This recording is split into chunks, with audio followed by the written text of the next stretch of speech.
¿Qué tal, chicos? Buenas noches. Buenas noches a todos. Muy bien, vamos a empezar la videoconferencia de hoy día. Como siempre en estas videoconferencias lo que trato es de abarcar más los temas penales que los temas civiles. Y la videoconferencia de ahora, que tiene que ver con el tema que vamos a desarrollar la próxima clase, en la clase del día lunes, del día sábado. El día sábado vamos a abordar un tema que es la teoría de la prueba. Es el penúltimo tema, y el último tema es teoría de la impugnación. Respecto de teoría de la prueba, el tema a desarrollar, el tema más controvertido, se ve en derecho procesal penal más que en derecho procesal civil. Me explico para que tengan una idea cómo es un proceso civil y cómo es un proceso penal. ¿Por qué las diferencias? En un proceso civil común y corriente, tú presentas tu demanda.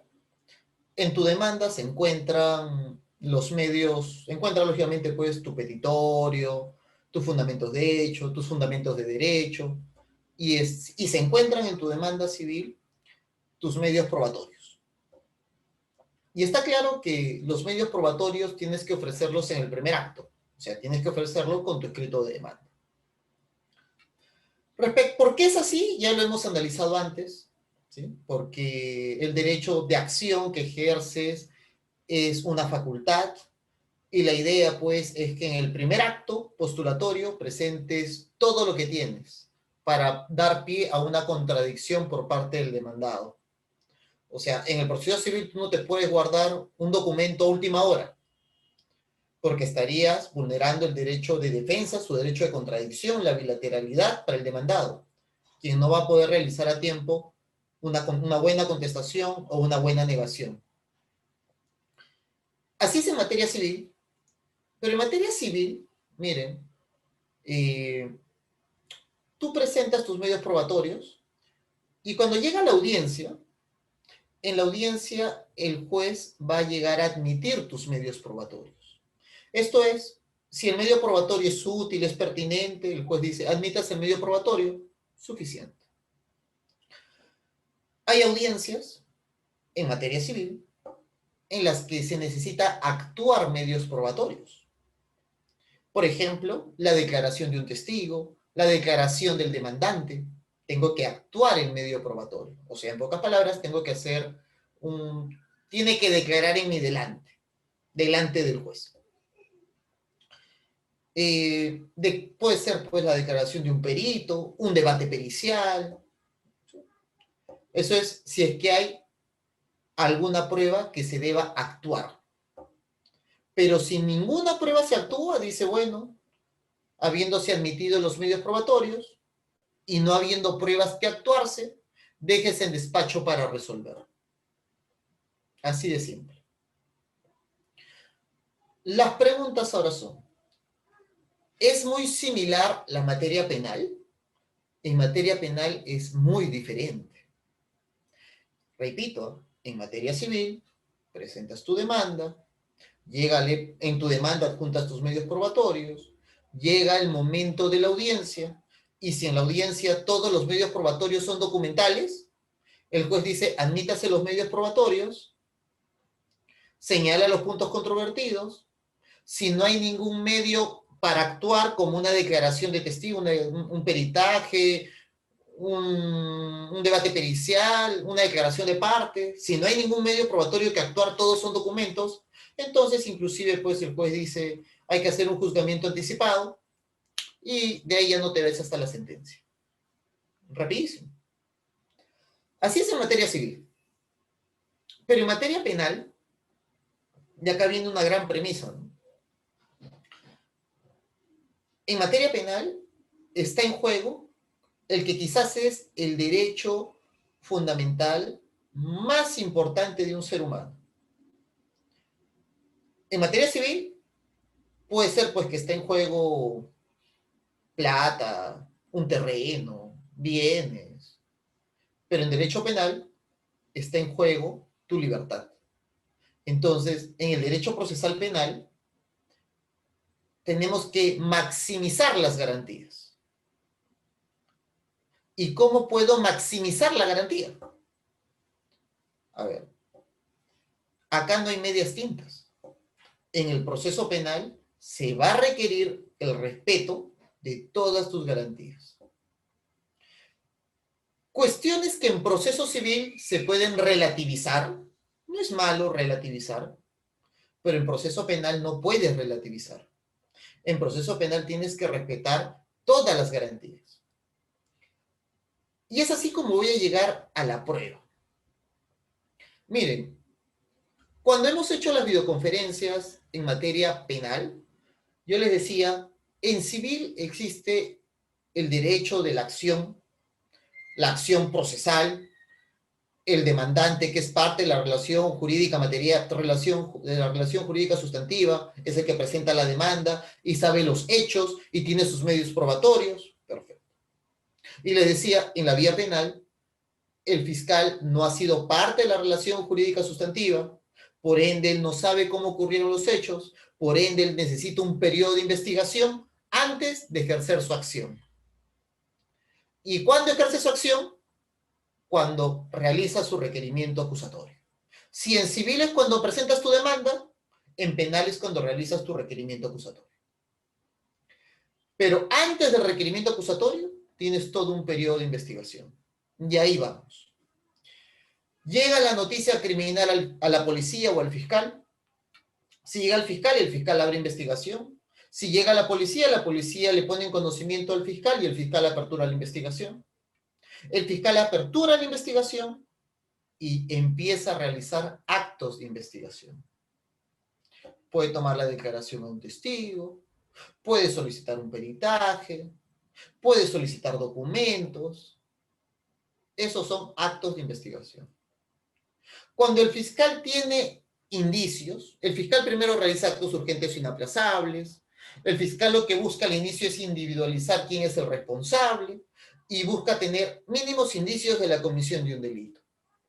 Cuando el fiscal cumple con estos tres mínimos requisitos, ojo, actos urgentes inaplazables, individualizar al imputado y recabar indicios que vinculen al imputado con el delito.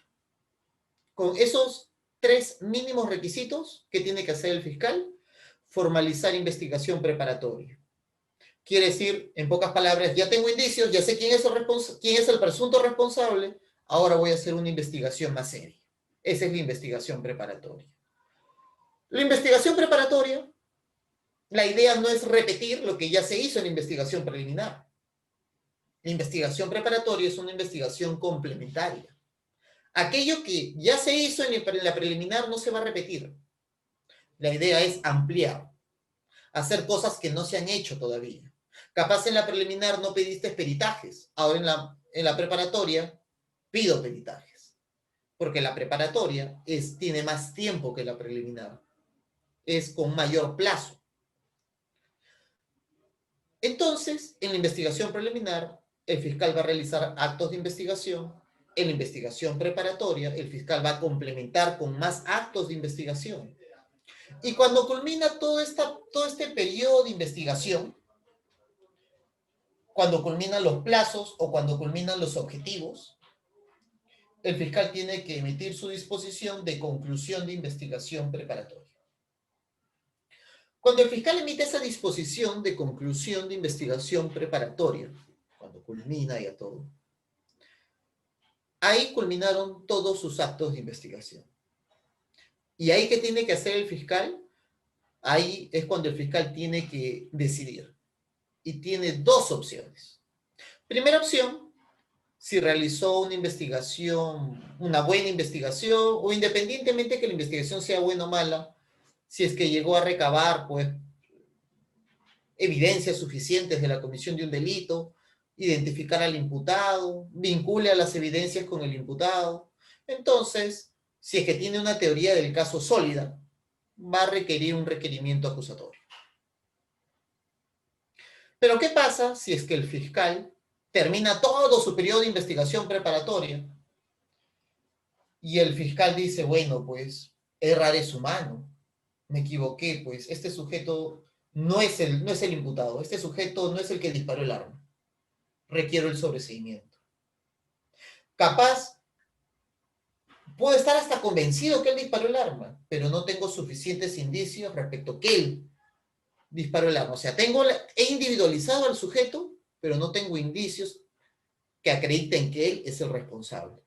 Entonces tengo que requerir el sobreseimiento. Yo pido el archivo porque no hay manera de recabar más medios probatorios. Entonces, el fiscal tiene dos pedidos alternativos.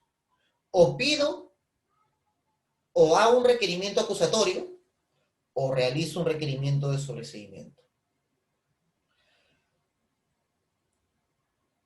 Cuando el fiscal realiza el requerimiento acusatorio, cuando el fiscal va y lleva su pretensión, dice, aquí están mis fundamentos de hecho, mis fundamentos de derecho, mis medios probatorios, y yo solicito 10 años de pena privativa de libertad para el imputado y 10.000 soles de reparación civil.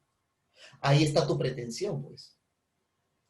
En tu demanda tú pides la restitución del bien en un desalojo, se me pague la suma deudada de 100.000 soles. O sea, en tu demanda está tu pretensión. Igual es acá, en el proceso penal, luego de culminar toda la etapa de investigación preparatoria, el fiscal ya tiene una teoría del caso, ya investigó el caso, tiene conocimiento de todo, ahora el fiscal puede realizar su pretensión. Y su pretensión puede ser, en efecto, se imponga 10 años de pena privativa de libertad al imputado y se le imponga el pago de una reparación civil de 10.000 soles.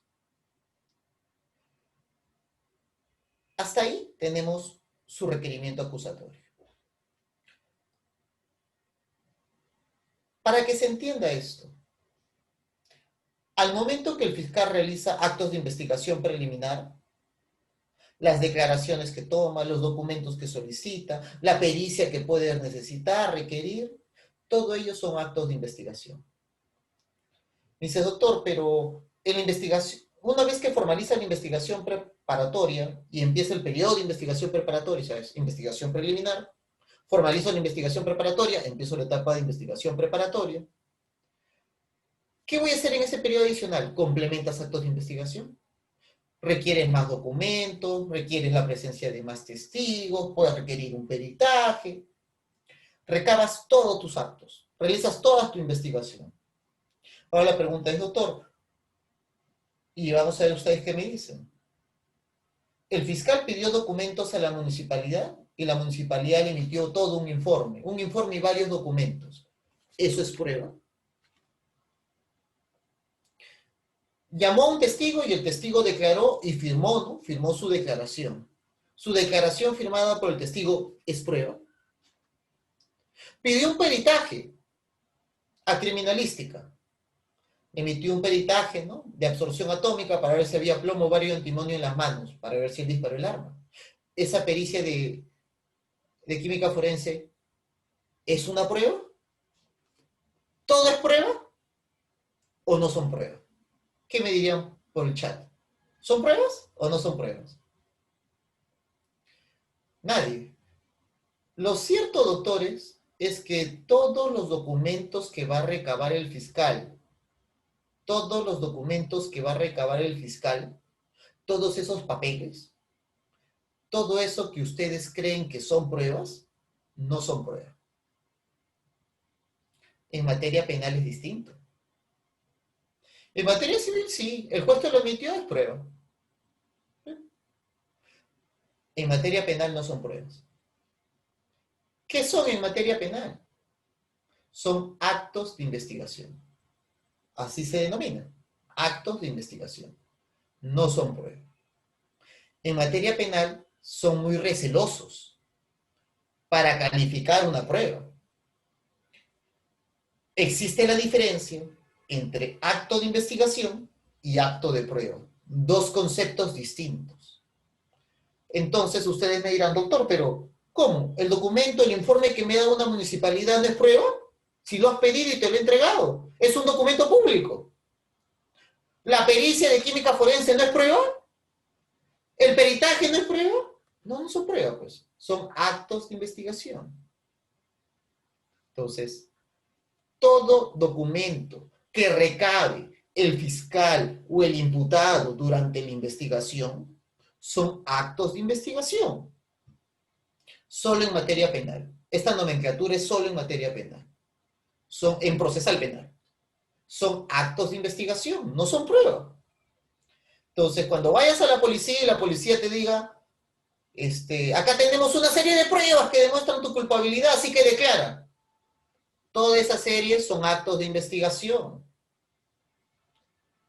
Son actos de investigación. ¿Y por qué? Porque para empezar, doctores, el fiscal no es juez. El policía no es juez. El fiscal es la autoridad en la investigación, correcto. Pero el fiscal es parte. Cuando yo voy a un juicio oral como abogado, yo me enfrento con el fiscal. Y el fiscal es parte. El fiscal en el juicio no es autoridad. El fiscal es autoridad en la investigación, sí. En la investigación es autoridad. Pero una vez que llegamos al juicio oral, el fiscal está parado a mi costado, está en la otra trinchera. El fiscal es una parte y yo soy la otra parte. Él es la parte acusadora y yo soy la parte defensora. Entonces, para que entiendan la premisa, todos los actos, todas las evidencias, todos los documentos que recabe el fiscal durante su investigación preparatoria son actos de investigación. Ojo, son actos de investigación. Cuando el fiscal concluya su investigación preparatoria, va a emitir una disposición de conclusión de investigación preparatoria. Y con esa disposición, cuando me la notifica, yo ya sé que acabó la investigación preparatoria. Acabó. Eso quiere decir que el fiscal ya no puede investigar más. Ya acabó. Ya. Se finí. ¿Y ahí qué tiene que hacer el fiscal? Ya tiene su carpeta fiscal. En vía civil nosotros hablamos siempre o laboral, familia, expediente, ¿no? En materia penal, cuando el fiscal tiene a cargo la investigación, de lo que hablamos es de carpeta fiscal. ¿Dónde están todos los recaudos de la investigación? En la carpeta fiscal. Correcto. Siguiente premisa. El fiscal puede tener, acá me dicen, el fiscal es titular de la acción penal, correcto. Por lo que es titular de la acción penal es que tiene que investigar.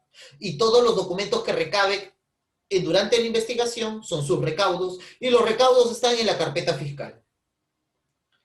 Ahora, para ser más ágil con el nuevo Código Procesal Penal, no es que el fiscal pues llamó a declarar a 100 personas, pidió pues 1000 documentos, pidió 20 pericias.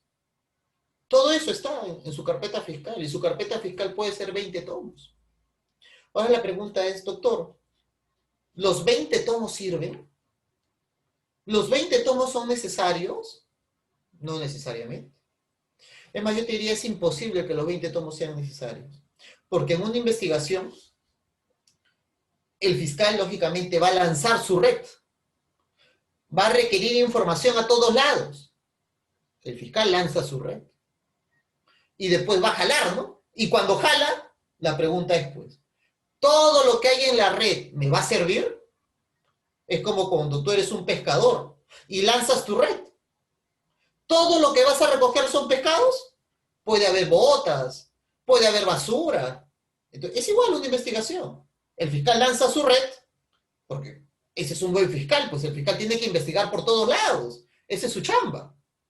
Lanza la red, investiga todo lo que puede, pide documentos a todos lados. Acá es preferible que sobre a que falte. Y recoge. Y cuando recoja todo, va a ver que tiene como 20 tomos. Y la pregunta es, ¿los 20 tomos me sirven, doctor? No. Ahí ya yo tengo que segregar. Tengo que saber de todos los documentos que yo he pedido, que he solicitado a todos lados. Ahora tengo que ver qué documentos me sirven para mi teoría del caso. ¿Qué documentos sirven para yo poder acusar al imputado? Muy bien, entonces, de los 20 tomos, quizás solamente, pues, no sé, pues de los 200 documentos que haya, 200 informes, capaz solo necesito 10 o solo necesito 20. Entonces yo realizo mi requerimiento acusatorio y ofrezco como medios probatorios 10 o 20 documentos de los 200 que obran en mi carpeta fiscal. Mejor, ¿no? Ojo, ya vemos una segunda etapa. Primera etapa, etapa en la cual el fiscal recaba sus actos de investigación. Culmina la investigación preparatoria y ahora tiene que hacer un requerimiento acusatorio. Cuando hago el requerimiento acusatorio, tengo que ofrecer mis medios probatorios. Correcto. Doctor, ¿voy a ofrecer todos los medios probatorios que he recabado? No, solo los que te sirven. De esos 200 me sirven 10. Muy bien, entonces ofreces en tu acusación 10 medios probatorios. Correcto. El juez en la audiencia va a tener que examinar los medios probatorios ofrecidos. Eso es en la etapa intermedia, muy bien. Va a tener que examinarlos. Va a tener que calificarlos. Va a tener que decidir si esos medios probatorios son útiles, si son pertinentes, si son conducentes. Si cumplen con los 3 requisitos, y hay un cuarto, ¿eh? Si son legítimos. O sea, si no son pruebas prohibidas. Si cumple con todos los requisitos, el juez de investigación preparatoria te va a admitir el medio probatorio. Entonces, ojo, ahí ya vemos que hay una serie de pasos. Primero recabo, cuando hago mi requerimiento acusatorio, ofrezco, cuando se realiza la audiencia en etapa intermedia, el juez me los admite y puede ser que yo haya recabado 200, puede ser que yo haya ofrecido 20 y puede ser que el juez solo admita 10. Entonces hay bastante diferencia. Ahí todavía no se tiene que corroborar nada, doctor. Ahora, cuando esto pase al juicio oral, la etapa intermedia con el nuevo Código Procesal Penal es una etapa muy interesante. Porque termina la etapa intermedia y el juez va a decir, los hechos en materia de acusación son estos, el delito es este, y los medios probatorios admitidos son estos poquitos, estos 10. Y va a remitir al juez de juzgamiento, que es un juez diferente, un cuaderno de debates. El cuaderno de debates está en mi auto de enjuiciamiento, donde dice los hechos en materia de acusación, el delito y los medios probatorios admitidos. Y pasa al juzgamiento, pasa al juicio oral. Cuando pasa al juicio oral, el juez de juzgamiento va a tener las cosas más sencillas. ¿Por qué? Doctor, la carpeta fiscal son 20 tomos, pero ¿sabe? Al juez solo le llegó una carpeta con 100 hojas. O sea, el juez de juzgamiento ya sabe que lo que está en sus manos, ¿ok? Es, digamos, la pulpa de la investigación, ¿no? Lo que está en sus manos son los medios probatorios admitidos. Los ofrecidos y admitidos. O sea, ya pasó un filtro. El juez en juzgamiento ya no va a decir, pero esa prueba no sirve, esa prueba es inútil, esa prueba es impertinente. No te va a decir así. El juez ya sabe que si pasó el filtro, todas las pruebas son necesarias. Cuando la prueba, cuando el medio probatorio ofrecido, admitido, en juicio, va a tener que tomarse lectura. Si es un documento, muy bien, se toma lectura. Se cumple con el principio de oralidad.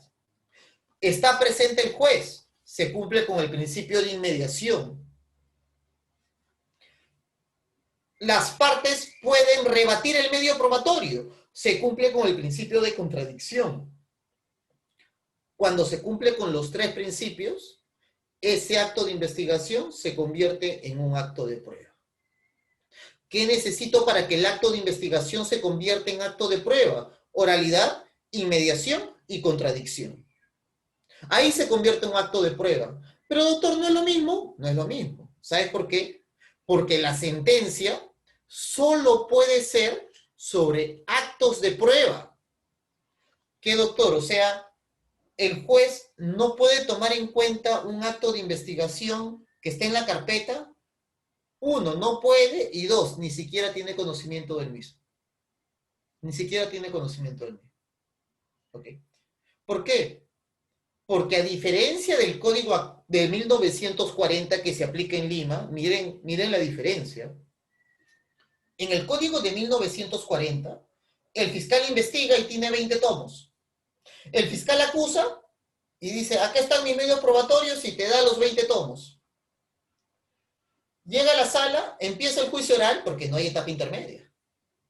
Llega el juicio oral y el juicio oral lleva con los 20 tomos. Y en el juicio oral, pues empezamos a buscar los papeles y todo, y ahí recién armas tu defensa. Es todo un desorden, ¿verdad? Todo un desorden. Cuando ni siquiera es necesario subir con los 20 tomos. Pero con el nuevo código procesal es diferente. El nuevo código procesal te da plazos establecidos. Oye, ¿tienes que recabar medios probatorios? Para eso tienes la etapa de investigación. ¿Quieres ofrecer medios probatorios? Perfecto. 10 días después de concluida la investigación, tienes que hacer tu requerimiento acusatorio y ofreces tus medios probatorios. ¿Todos los medios probatorios ofrecidos se van a admitir? No. La audiencia de etapa intermedia es un filtro. Solo se va a admitir aquellos medios probatorios que sean útiles, pertinentes y conducentes. Una vez que sean admitidos, solo esos medios probatorios admitidos llegan al juez de juzgamiento. La pregunta es, doctor, entonces, ¿los 200 medios probatorios de la carpeta fiscal también llegan a la etapa de juzgamiento? No, y el juez ni los ha visto ni los conoce, porque lo único que llega al juez es el cuaderno de debates con los medios probatorios admitidos. Siguiente premisa. Doctor, se admitieron 10 de mis medios probatorios. ¿El juez necesariamente debe tener en cuenta esos 10 medios probatorios? No necesariamente. La pregunta es, ¿lo oralizaste en el juicio oral? Porque si no lo has oralizado, entonces ese acto de investigación, ese medio probatorio ofrecido y admitido, nunca se llegó a convertir en un acto de prueba por una negligencia del abogado que nunca lo oralizó. Y si nunca lo oralizaste, se quedó como acto de investigación. Nunca llegó a ser acto de prueba. ¿El juez lo puede tomar en cuenta para su sentencia? No puede porque no es un acto de prueba. ¿Y qué pasa si lo toma? Porque está en la carpeta. Ah, muy bien. Está en el cuaderno de debates. Muy bien. Si el juez lo toma en cuenta cuando no se ha oralizado, esa sentencia es nula. Porque el juez no puede emitir sentencia con actos de investigación. El juez debe emitir sentencia con actos de prueba. Todo eso es el íter de la prueba en el proceso penal. Todas las cositas que tiene, ¿no? Pero eso solamente es en proceso penal, pues. En el proceso civil, les expliqué al inicio, es totalmente diferente, ¿no? Hasta acá, chicos, ¿tienen alguna pregunta? ¿Hasta acá tienen alguna pregunta, algún punto que quiere que repita o algo? La última parte. Miren, en el proceso penal existe una etapa de recaudación de pruebas, ¿sí? Luego que el fiscal recaba todas las pruebas, y no es malo, es su trabajo, el fiscal culmina su investigación, realiza su requerimiento acusatorio y ofrece sus medios probatorios. ¿Todos los medios probatorios ofrecidos van a ser admitidos en la audiencia? No. Tendrás tú que, como fiscal, alegar que tus medios probatorios cumplen con los principios de utilidad, pertinencia, conducencia, legitimidad. De los 20 que ofreciste, el juez puede admitir 10.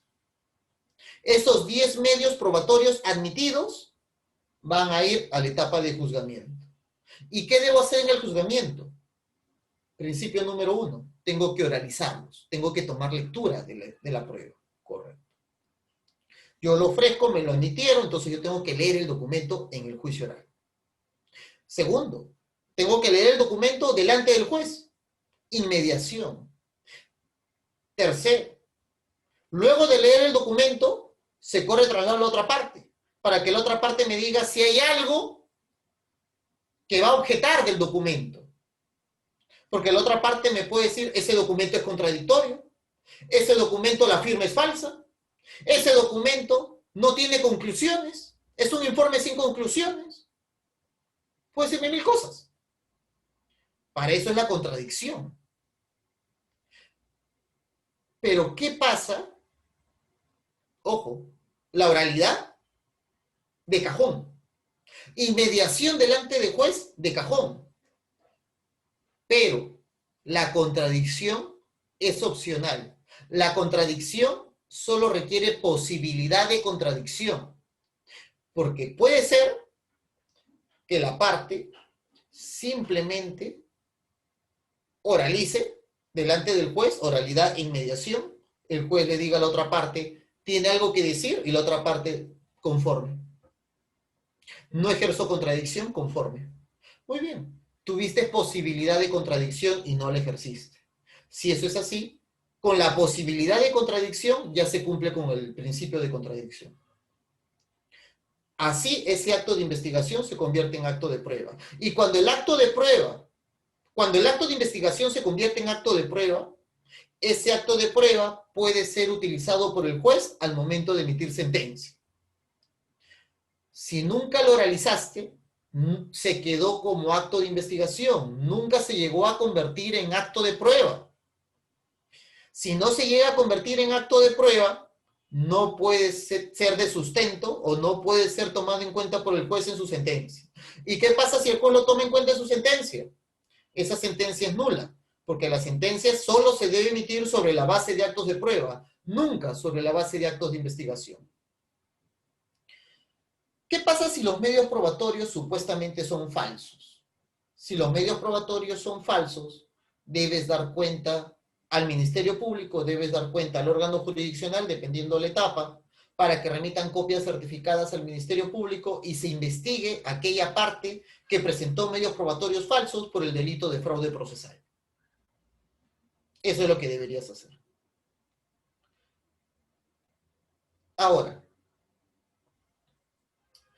ya saben lo que es un acto de investigación, ya saben lo que es un acto de prueba, ya saben que el acto de prueba, solo en virtud de actos de prueba, el juez puede emitir sentencia. Ahora la siguiente premisa es, ¿esto se ha respetado siempre? No. Miren, cuando Belaúnde, el código de 1940, cuando Belaúnde fue presidente pues en el 85, entró Velasco en el 68, ¿sí? De ahí en adelante, en la época de Velasco se emitieron unos decretos, leyes, en los cuales se creó, fueron los primeros inicios de lo que se denominó el proceso sumario. Digo los primeros inicios porque después, más adelante, cuando Belaúnde volvió al gobierno, ¿no? Ganó en el 80, en el 81, Belaúnde volvió a promulgar, perdón, no volvió a promulgar, siguió con esa posición y también creó un decreto legislativo de proceso sumario que está vigente al día de hoy. ¿Qué dicen estos procesos sumarios? ¿De qué verse estos procesos sumarios? Miren, aquí en Lima, cuando el proceso, para empezar, el proceso sumario empezó para unos cuantos delitos, no más de 10. Pero el proceso sumario empezó como una excepción para algunos delitos, pero terminó como la regla. Actualmente, el 75% de procesos penales del Perú se tramitan vía proceso sumario. Bastante, ¿no? El 75% de delitos y capaz el 90% de las causas penales, ¿no? Proceso sumario. Ahora la pregunta es, doctor, ya sé que un proceso sumario se creó en esos años, ya sé que el proceso sumario es la mayoría de los casos en Lima, con el código del 40, ¿Qué quiere decir proceso sumario? El Código de Procedimientos Penales de 1940 reguló dos etapas. Etapa de instrucción, que es una etapa de investigación, y etapa de juicio oral. No había etapa intermedia. En Perú, en Lima no existe la etapa intermedia, con el nuevo código sí existe, pero en Lima no existe. Investigación y juicio oral. Dos etapas. Pero, ¿saben qué pasó en esa época? ¿Y saben por qué el código de 1940 definitivamente fracasó? Fracasó por algo que es muy sencillo. Es imposible que todas las causas lleguen a juicio oral. Es imposible. Eso no es viable. ¿Por qué? Porque tendrías una sobrecarga procesal. Sería demasiada tu carga procesal. Para que este nuevo código tenga éxito, ¿qué necesitas? El nuevo código de 2004, perdón. ¿Qué necesitas?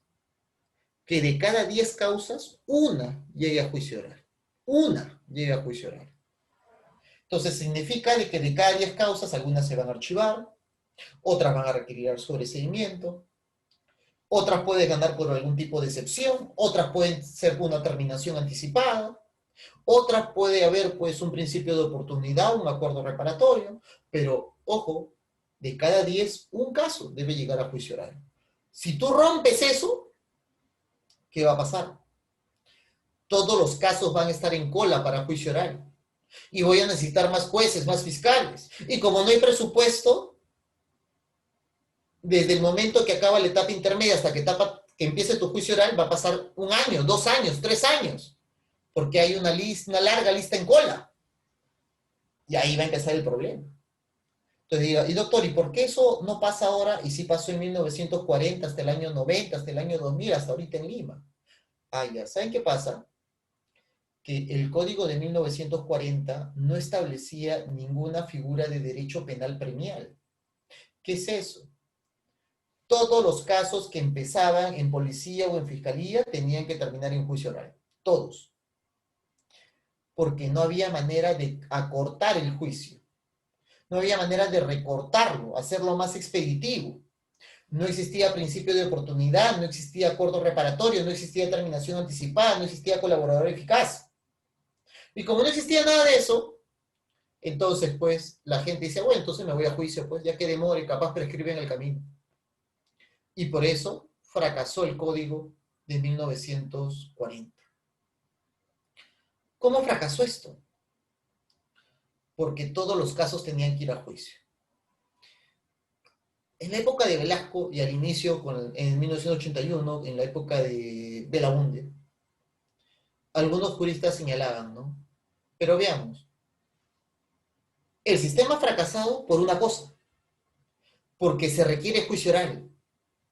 Porque si no se requiere juicio oral, termina la etapa de investigación y el juez sentencia sin juicio oral. Y así sería más rápido. Ese es un proceso sumario. Un proceso sumario es, acaba la etapa de investigación, informe oral, el juez sentencia. Doctor, ¿y el juicio oral? No, pues, eso hay en el proceso común. Pero para algo se creó el proceso sumario, para hacer una sentencia rápida. Ah, ok.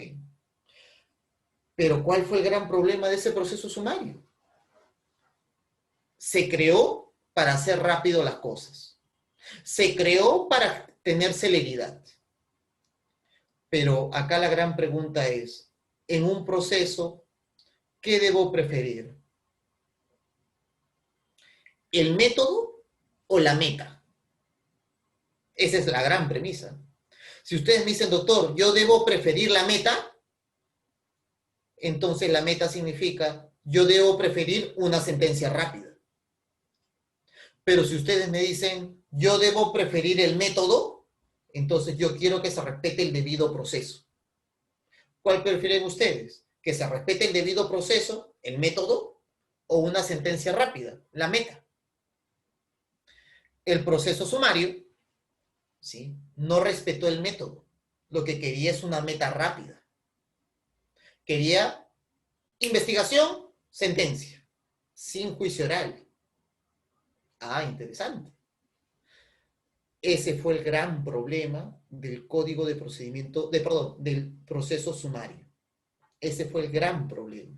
Y en su momento dijeron, pero a ver, veamos. Muchos decían, pero el juicio oral es una payasada. El juicio oral es puro teatro. Finalmente, el fiscal o el juez recaban la prueba. Ya pues, sentencien con la prueba que han recabado. Sentencien con esos documentos. ¿Para qué tanto teatro del juicio oral? Bajo esa premisa, es que se eliminó la etapa del juicio oral, no hubo juicio oral, ¿ok? Y el juez solo emitía sentencia con actos de investigación, no con actos de prueba. Esa es la historia de tu proceso sumario, esa es la historia del proceso sumario que existe hoy en Lima. ¿Ok? Ya no existe en provincia, pues porque en provincia existe el nuevo Código Procesal Penal. Pero es todo un derroteo, ¿no?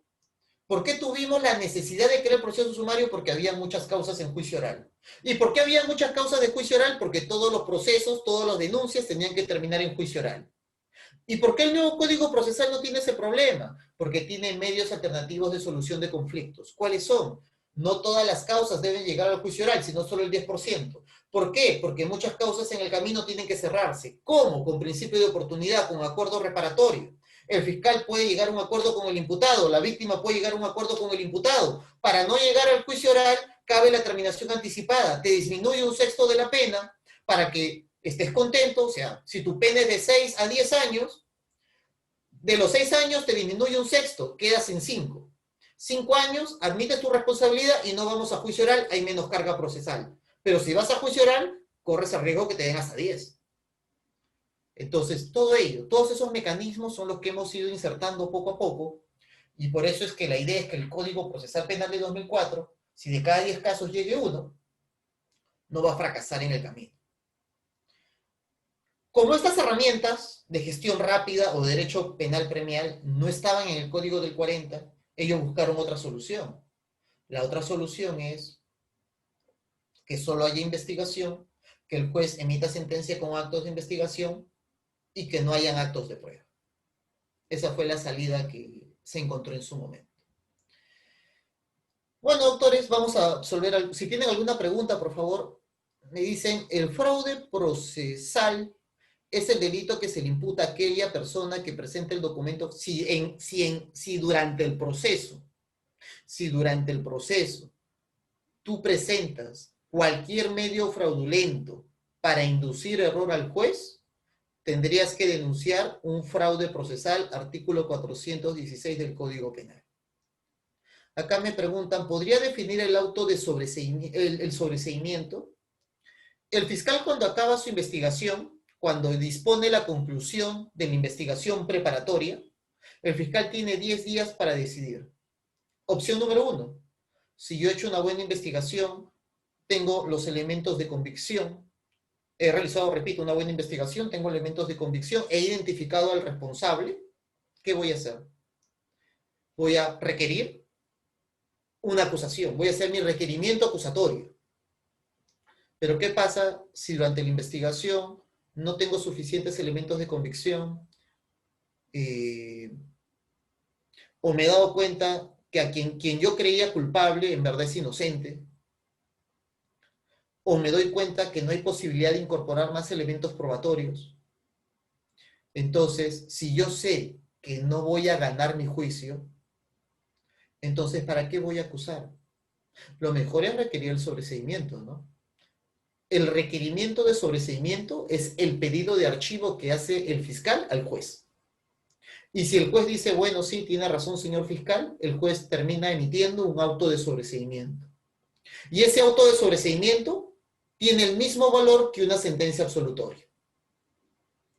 ¿Qué pasa si un documento tiene la firma del que manifestó su voluntad al declarar? ¿Qué pasa si un documento tiene la firma del que manifestó su voluntad al declarar?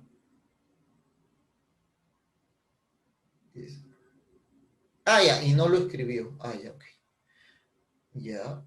O sea, ¿qué pasa si es que una persona introduce un documento con una firma falsa? En pocas palabras. Ya. Fraude procesal. Has introducido un medio fraudulento al proceso para inducir error al juez. Fraude procesal. Ok, doctores, si no hay más preguntas, solo, a ver, me dice acá.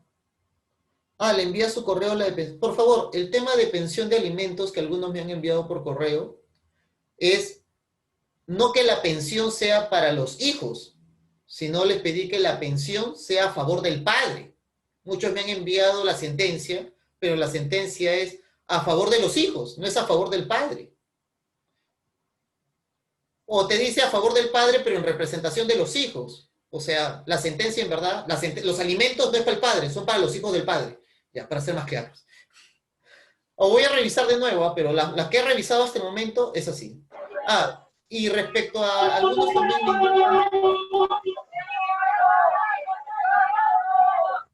ya, ya, algunos también Profesor, me han pasado casos del juez que hace preguntas, pero por favor, chicos, que sean pues películas, series más, más realistas, no, me han puesto Los Simpson, Gotham, entonces eso no, pues chicos, o sea, tienen que ser series pues que, que sean más realistas, pues no tanta ficción, pues. ¿Ok? profesor, Ah, ya, sí, doctor, lo sí, escucho. disculpe, sí, le quería, esa pregunta que le estaba haciendo, ¿qué pasaría si uno va a hacer una declaración ante un fiscal, eh, presenta para sustentar un documento que hay una manifestación de una voluntad y una firma escrita? Pero el fiscal te pregunta, te dice, ¿quién ha escrito ese documento? Y tú le dices, bueno, lo ha escrito el que me ha manifestado la voluntad, pero por error, porque solamente lo había firmado. No lo había escrito, solamente lo había firmado, y lo ha escrito otro. Pero el fiscal puso firma, escritura y firma del suscrito, pero solamente la escritura no es del suscrito y la firma sí es. ¿Tendría validez esa prueba? A ver, por lo que me dices, el medio probatorio es fraudulento. Pero si la voluntad está de la firma, está del que... A ver, independientemente de quién redactó el escrito, Uh-huh. ¿el firmante está de acuerdo con el contenido? No, de repente le consiguen que el firmante, eh, por otros medios, diga no, se niegue a la firma. Ya, a ver, yo sé que no entiendo mucho el ejemplo, pero el tema es, si yo soy el firmante y no interesa quién redactó el documento, ¿ah? Ya. Si yo lo leo y estoy de acuerdo y lo firmo, entonces el documento es válido. Pero si usted, el que lo ha firmado, lo niega ese documento, Ya, se hace un peritaje. O ya, sea, pero si yo digo, si quien firmó dice esa no es mi firma, ah, muy bien, pues hagamos un peritaje de grafotecnia y se verá si es que es tu firma o no es tu firma. Y si no es tu firma, quiere decir que una de las partes introdujo el documento con una firma falsa al proceso y ese documento con firma falsa es un medio fraudulento introducido al proceso. Y eso es ah, fraude procesal. perfecto, doctor, pero esa firma, como se presenta un documento que es copia, se puede hacer la grafotecnia en la copia del documento y cuando se ha extraviado todo el original. Ya. En nuestra Corte Suprema, los últimos casos te dicen de que no se puede hacer peritaje respecto de un documento en fotocopia. Es lo que te dice la Corte Suprema peruana. Hay sentencias no tan lejos, ¿eh? De Brasil, en el cual los peritos de grafotecnia indican que pueden hacer la pericia con una copia. Entonces, capaz, sinceramente, pues capaz hace años, en el cual los medios digitales no eran, no sé cuál es pues el término, no es preciso, no era tan, hay un término en esto de computación, los píxeles, ¿Sofisticados? Ah, sofisticado por llamarlo así, ¿no? O sea, capaz sí, pues hace 5 años yo te podría decir, una fotocopia capaz no te da esa exactitud, ¿no? De los trazos, ¿no? Pero en estas sentencias que están saliendo en Brasil, te indican de que los peritos dicen, como la fotocopia es casi igual a una original, entonces ya podemos. Y hay sentencias que se ha valido en Brasil, de la Corte Suprema en Brasil. Entonces, yo creo que capaz ahora no en Lima, ahora no en Perú, pero eso es lo que de acá a 2, 3 años capaz va a cambiar el criterio adoptando estas premisas que se están adoptando ya en otros países que están más adelantados que nosotros. Ok, doctores, entonces, si no hay más preguntas, chicos, yo doy por culminada, entonces... Sí, profesor, una consulta la había hecho en el chat. Disculpe. Ah, ya, ¿cuál es? ¿Cuál es? Si se puede pedir el sobreseguimiento en cualquier etapa de la investigación.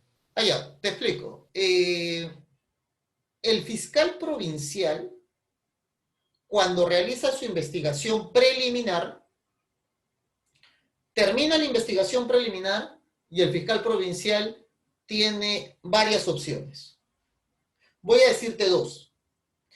Si de lo investigado preliminarmente tengo indicios de la comisión del delito y he individualizado al imputado, el fiscal va a formalizar investigación preparatoria.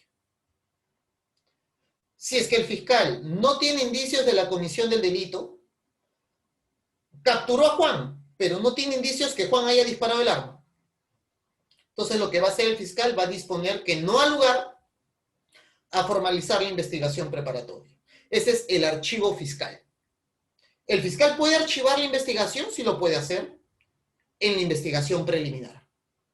Pero ¿qué pasa si el fiscal termina la investigación preliminar y formaliza investigación preparatoria?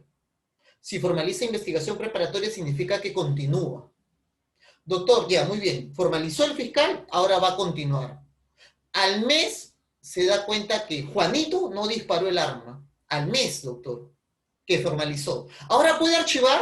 Ya no puedes. Una vez que el fiscal formaliza investigación preparatoria, pierde la facultad de archivo. Entonces, ¿qué tiene que hacer el fiscal? Ah, muy bien. Tendrá que investigar un poco más y cuando esté convencido, termina su investigación preparatoria, culmina su investigación preparatoria, dispone la conclusión de la investigación preparatoria y ahí solicita o requiere el sobreseimiento del caso. Dice, señor juez, al inicio yo formalicé investigación preparatoria porque pensé que Juanito disparó el arma, pero en el curso de la investigación me he dado cuenta que Juanito no es el imputado, no es la persona que estoy buscando, él no disparó el arma, solicito se archive el caso. Y ahí el juez, si todo es coherente, emite un auto de sobreseimiento y archiva el caso. Profesor, ¿usted está litigando? Sí, doctor. Soy abogado. Entonces litigo. Pedir al juez el archivo. Sí, bueno, en sí, el pedido de sobreseimiento es pedir el archivo al juez. Es el fiscal, pide el archivo al juez. Disculpe, profesor. Y dentro ¿Sí? de estos procesos, ¿es llamado también excepción para pedir el sobreseguimiento? ¿Excepción? ¿Cómo una excepción? Si la parte o los imputados en este caso pueden pedir un recurso de excepción para pedir el sobreseguimiento. No existe recurso de excepción. ¿Eh? Ah, no existe. No existe. No existe, esa terminología no existe. O sea, ¿existen excepciones? Sí, que son medios de defensa de forma. Sí existen excepciones. ¿Ok? Y existen recursos. Recurso de apelación, recurso de nulidad, sí, existe. Pero el sobreseimiento es un requerimiento, que es una nomenclatura diferente. En pocas palabras, en un proceso penal, las partes, cualquiera de las partes, hace solicitudes al juez.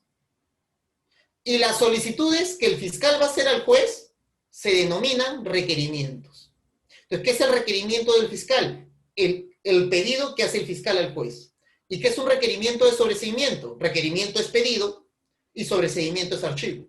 Es tu pedido de archivo que le haces al juez. Ok, chicos, ¿alguna pregunta adicional? Le podría hacer una consulta personal.